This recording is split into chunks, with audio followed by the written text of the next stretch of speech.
December 26, 1944. The phone rings at Supreme Allied Headquarters. Eisenhower picks up. 4 words crackle through the line. "We're through to Bastogne." 3 witnesses in that room recorded what happened next, and all 3 accounts tell the same story. Eisenhower's shoulders collapsed. His eyes filled with tears. His hand started shaking so violently he had to turn away from his staff. When he finally spoke, his voice cracked. "George, you did it. You actually did it." But here's what nobody tells you about that moment.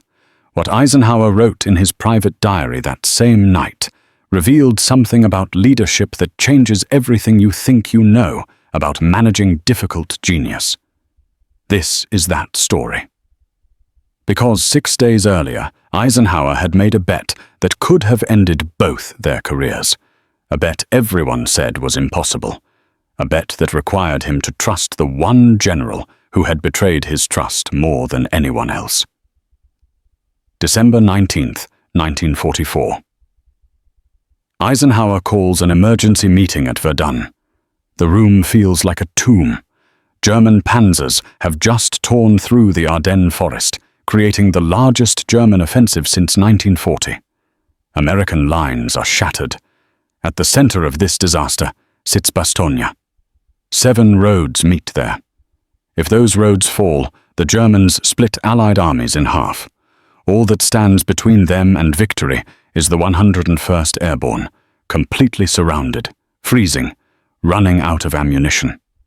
Eisenhower looks around the table.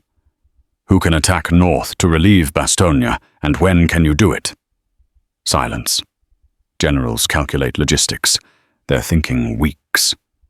Then Patton speaks. "December 22nd, 3 divisions. The room goes dead silent. One commander actually laughs. What Patton just proposed isn't difficult. It's mathematically impossible. His Third Army is fighting on a completely different front, 100 miles away. He would need to disengage 3 divisions from active combat, rotate them 90 degrees, march them through the worst blizzard in decades, and launch a coordinated attack. In 72 hours, every general knows this cannot be done. Eisenhower leans forward. His voice drops. "George, I need you to understand something. The 101st is trapped. If they're overrun, American morale collapses. When you say December 22nd, are you giving me hope, or are you feeding me your ego?" Patton doesn't blink. He explains he's already anticipated this. His staff has been working on contingency plans before Eisenhower even called the meeting. His 4th Armored Division is ready to move. He looks Eisenhower dead in the eye. "I stake my career on it. Here's what you need to understand." Patton had humiliated Eisenhower before. The slapping incidents, the public insubordination. Eisenhower had taken heat from everyone to keep Patton in command. And Patton had a history of promising things he couldn't deliver. But in this moment, Eisenhower sees something different. Not arrogance. Cold certainty. Eisenhower gives Patton the green light. But before Patton leaves, Eisenhower grabs his arm. "If you promise this and can't deliver, if those paratroopers die because you oversold what you could do, there won't be another chance. I've protected you through scandals that would have ended anyone else, but if you fail here, I can't save you." Patton understands. Over the next 72 hours, Eisenhower receives impossible reports. Third Army is actually moving. Patton has orchestrated the largest troop movement in American military history. Entire divisions disengaging under darkness, pivoting north, advancing through snowstorms. The Germans don't realize what's happening until it's too late. By December 21st, Eisenhower starts to believe. But December 22nd comes and goes. No breakthrough. Patton's response is terse. Heavy resistance. Pushing forward. The 23rd passes. Then the 24th. Christmas Day arrives with no word of success. Eisenhower spends Christmas in his office, staring at maps. His chief of staff finds him that evening and later writes about what he sees. Eisenhower looks 10 years older. He tells his aide that if this fails, they might both be relieved. Roosevelt needs good news. The American public is questioning whether the war can be won. And Eisenhower has bet everything on the most controversial general in the entire army. He's placed all his chips on one difficult man. Which brings us back to that phone call. December 26th, 4:45 p.m. When Eisenhower hears those 4 words, something breaks open inside him. The tension he's been carrying for a week releases all at once. He asks Patton to repeat it, not because he didn't hear, but because he needs to be certain it's real. Patton's voice comes through clear. Confirmed. Captain Dwight's company from the 37th Tank Battalion made first contact at 1650 hours. The corridor is narrow. German counterattacks are hitting hard, but the paratroopers are still fighting and we're pushing supplies through now. After they discuss tactics, after the call ends, Eisenhower sits in silence. His staff waits. Then he looks up.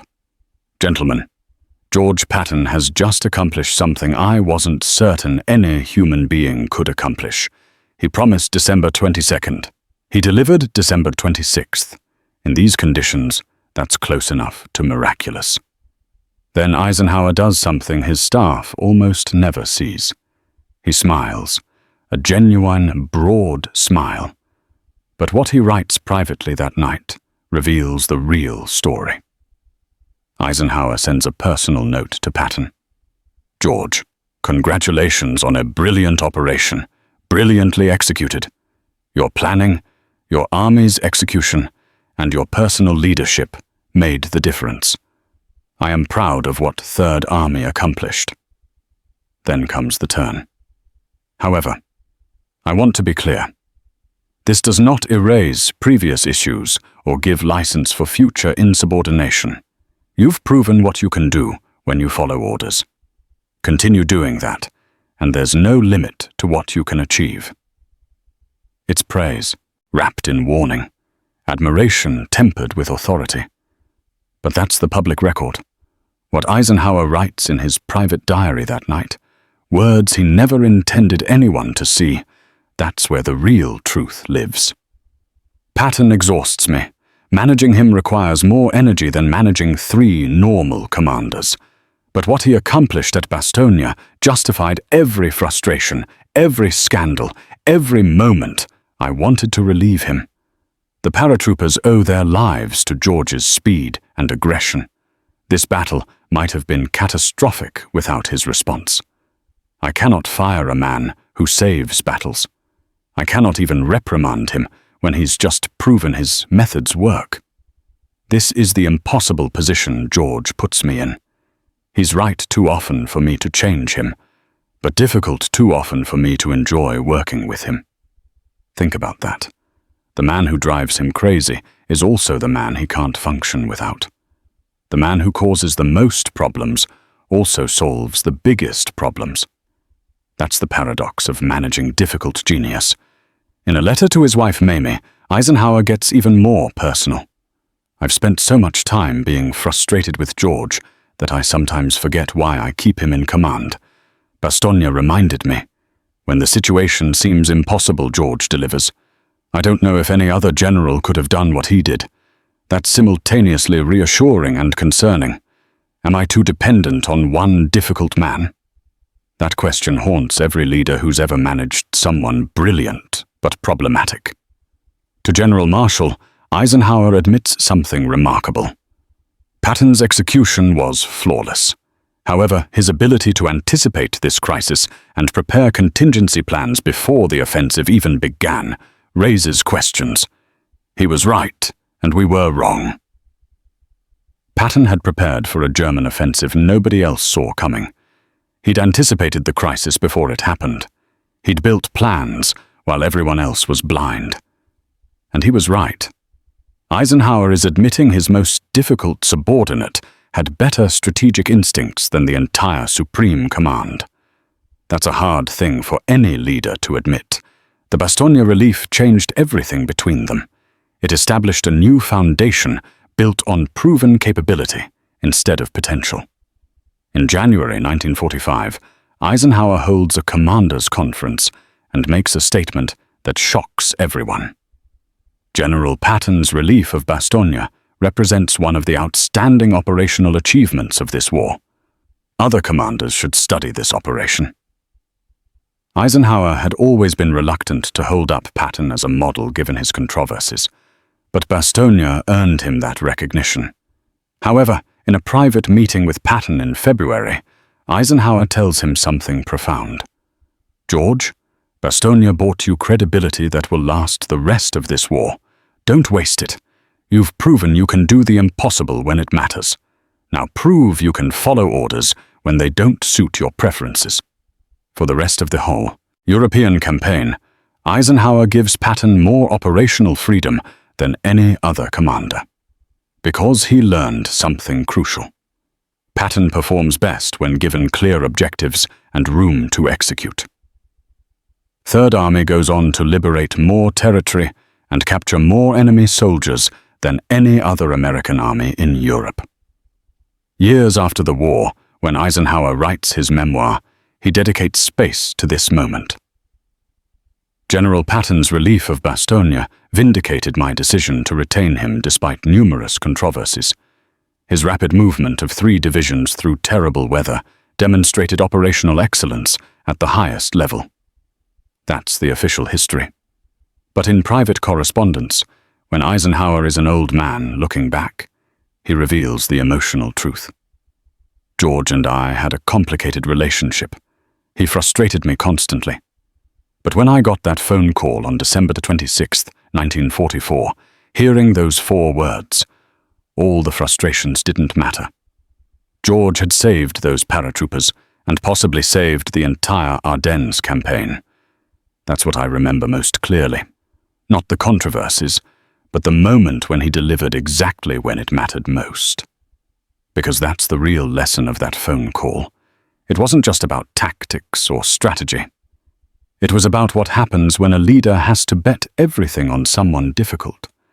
When you have to trust someone who's let you down before. When you have to choose between managing personalities and winning the war. Eisenhower chose winning. He chose capability over comfort. He chose difficult genius over easy mediocrity. The phone call announcing Bastogne's relief was more than a tactical update. It was proof that sometimes the most exhausting people are also the most essential. It was validation that betting on difficult genius when the stakes are high enough is the right call. It was evidence that great leadership isn't about surrounding yourself with people who make your life easy. And in that moment, when Eisenhower's hand was shaking and his voice was cracking and his eyes were wet, he wasn't just relieved that Bastogne was saved. He was vindicated in his judgment. He was proven right about Patton.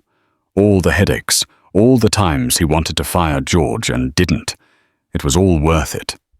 Because when it mattered most, when the impossible needed to happen, Patton delivered. That's what those 4 words meant. That's what that phone call was really about. That's the story nobody tells you about December 26, 1944.